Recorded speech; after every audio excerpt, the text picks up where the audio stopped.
Welcome to the Nairn County podcast, which is brought to you in association with our digital partner Ziyen Energy, the leading blockchain software and digitalisation experts leading the field in emerging technologies related to oil and gas tokenisation.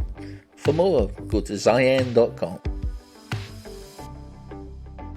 In part 2 of this week's episode, Callum Donaldson continues his chat with Graham McLeod, talking about his debut for the club, working alongside his idol Jim Calder, and the day two of his own teammates were sent off for fighting with each other. All of this and more as we explore stories from Callum's career in this week's episode of the Nairn County podcast.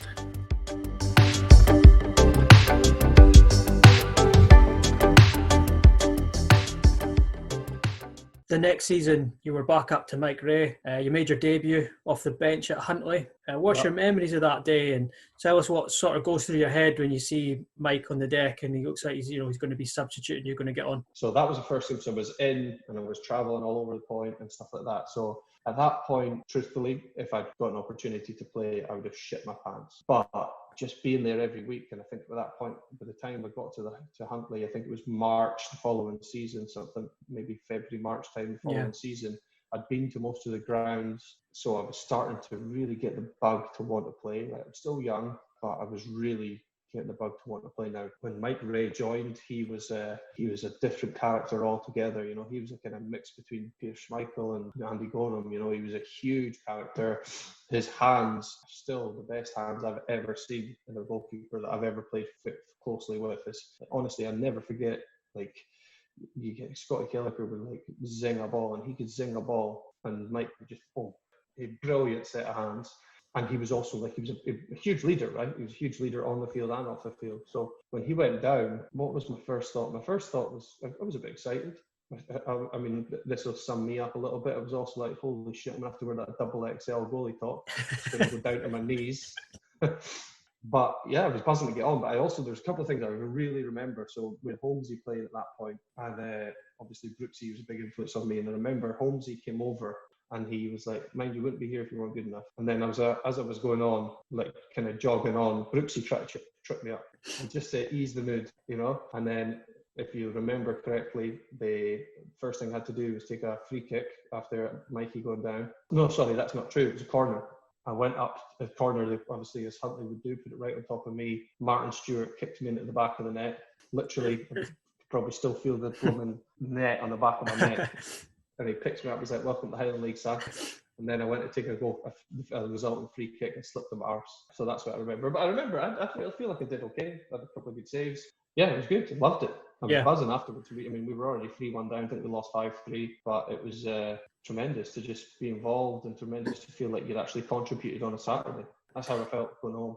Mike's out injured then, but the club then go out and recruit Donny Munro on a short-term deal. How did that make you feel?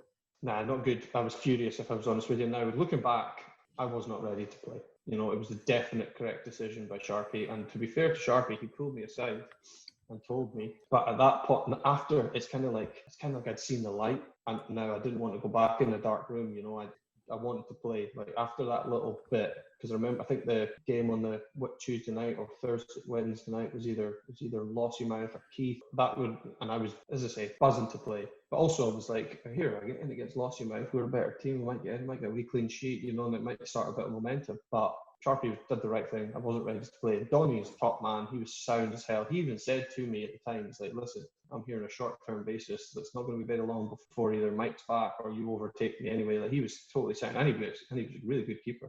And then the following season, the 2003-2004 season, that's where you went on loan to Nairn St Ninian for the year. Tell us a bit about the time there. What sort of familiar names did you play alongside? Yeah, so when I went to Saints, so that was one of the best things I ever did. And I would urge any young boys, if they ever get the opportunity to go out and play with men, they should do it. Because, as I say, I felt like I was ready to be playing Highland League at the time. I went to Saints with Rennie. I mean, what a player Rennie was. Gee whiz. So straight away, like I remember he was one of the first people, he was way ahead of his time. I remember it took a long time for me to get my kicking up to speed, and you could argue it never really got up to speed. But I remember Rennie was the first ever centre back I'd ever played with. He was like, just give me the ball. give me the ball. Pass it to me. He's like, I draw the line if I've got 3 players up my arse. That's what he used to say. He's like, just give me the ball. Like he should have been coaching kids doing tiki taka now because he just wanted the ball. Who else did I play with in that Saints side? Well, there was a boy, James Irvin. He was a really good centre half. He played there. I'm trying to think of any other local. Oh, Scholesy. I played with Scholesy for a little while. Brilliant player, Scholesy. Hardy, but boy, he could play. Wand of a left foot. Saved one of his penalties actually when I went to Strasbourg a couple of years later. Loved that. Didn't love it after the game. Thought I was going to lose my head. But so that was the biggest thing I would say for that stint for me at Saints was playing with men and experiencing things. And we went down to Springburn in the Scottish Junior Cup and we're playing at Ashfield, and Ashfield's a dog racing track, and I think we lost 2-0 or 2-1 or what have you, but we drew with them up the road here, and it was the first experience of like, so they bring like a Highland League level crowd, and I was like, oh yes, I love it. It was like a shot in the arm, you know. And then the 2004-2005 season, you went on loan to your sort of local club, Strasbourg Thistle. That was the start of what was a total of 2.5 years worth of loans down at Strasbourg. Tell us a bit about your times there. You must have really enjoyed turning out for the team in Granton. I mean, I imagine you'd been a familiar face to everyone on the terraces. Yeah, I did. So I did. I loved that. I loved playing for Strasbourg. It was great to play with Donnelly McLeod. He's just, his enthusiasm for the game is it's immeasurable. You know, he absolutely loves, but he also absolutely loves Strasbourg Thistle. So yeah, he'd spoken to me and he's like, look, we'll take you out on loan. And at that point as well, Strasbourg had a bloody good team. They were used to winning. And truthfully, I would say, obviously the local part, but that was a huge draw for me. Like they were a winning mentality. Like at Saints, it was a mentality of, let's play football, let's have a good, like, decent pass and all that sorts of good stuff. But at Strasbourg, it was winners mentality, and I loved that. I was really into that. You know, they had boys like Digby. I don't know if you remember Digby, but I forget his real name now. But I only ever knew him as Digby. But they pulled that. The boys like Ali Boo, you know, really good players. Davy Ross, who had played with Davy Ross a little while before at Nairn. Yeah. They also started bringing in some other local, Terry Swinton, really, really good players. Ireland, who's now involved in the coaching setup at Clach, I believe, another really good player. But yeah, as I say, that was the thing for me. It was a winner's mentality.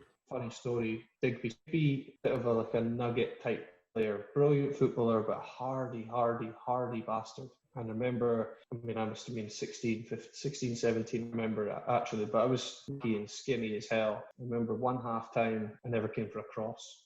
Digby had me with the neck because I hadn't come for. They didn't concede a goal or anything. He's like, you get off your film line and go for that cross, right? So next ball, there was a looping ball up and it was right above his head. And I went in and I turned right in the back. And he hit the ground and I was like, oh, he's going to let me. He's like, that's the stuff, son. Like, so like, it's just how you learn, right? Because that's what a goalkeeper should do. Yeah, it was great, as I say. And then a few other local boys that brought in, Finney from Nairn, he came out for a little. My brother joined, David Ritchie joined from Clach, good player, David Ritchie. Yeah. Some other local boys, Graham Murray, who he probably never achieved on another, but a really good player from Grantown. So with that being said, the on the field stuff was good. We were generally winning. I think we moved up to the Super League or whatever they called it at that point, and the banter was incredible. To be honest with you, it was chaos, if I'm honest. Halfway through the first season you were there, though, you were recalled because Mike Ray left Nairn, and it meant that came in as a backup to another real character, someone you've mentioned already, a proper legend in Highland football, Jim Calder, another goalie from your area. You probably knew him well beforehand, but what was it like coming in and working with Jim? Amazing, Graham. So obviously, coming from where we were from, truthfully, like obviously I kind of held this back to start with. Jimmy was the reason I was a goalie. Let's be perfect. I went to school with Jimmy's kids. His daughter's a year below me, and his son James is a couple of years above me. And like seeing Jimmy on TV, like doing the Cali against Celtic game and stuff like that, it was huge for us because he's a brickie, and I still consider him huge friend. So getting to work with him every day now,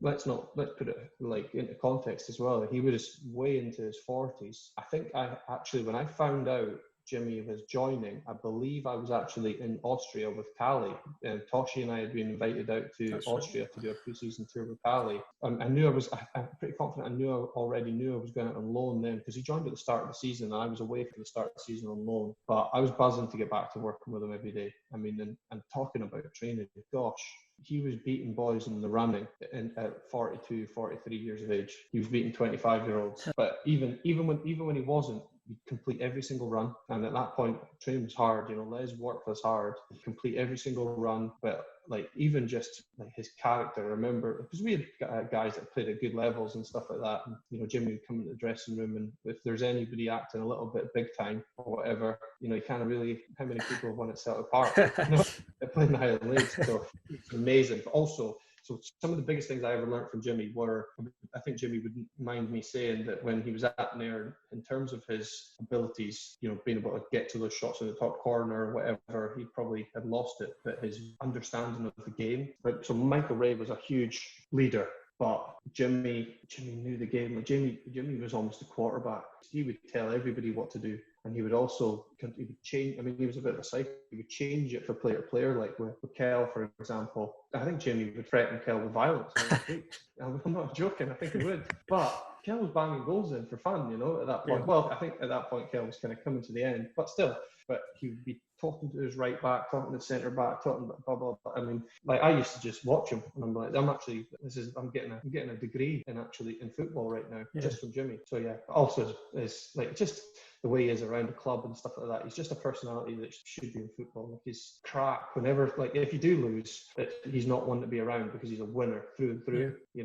There's times where there probably was fisticuffs and stuff like that. I don't mind that. I'm for all that sorts of stuff. But also, if there was times where, if we were getting worked hard and boys are moaning, Jimmy would be like, we'll do it on a Saturday then, we won't have to run. There's stuff like that, which is immeasurable, really, especially for a young boy like me. You spent the following season, 2005, 2006, back on loan at Strasbourg again, but then you came back for the 2006-7 season, and you were thrown straight into play on the opening day down at Devon Vale. We lost the game 7-2, but it's probably more remembered infamously for Davy McRae and Scott Kelleher both being sent off for a bit of fisticuffs on the park. What goes through your head when you're standing in your goals and you witness that? What's going through my head at that point? Vale were a bloody good time. I'm like, you pair of fucking pricks. That's what was going through my head. I was like, I've got no chance of playing next week now. That is honestly what was going through my head. Because it was a beautiful sunny day as well.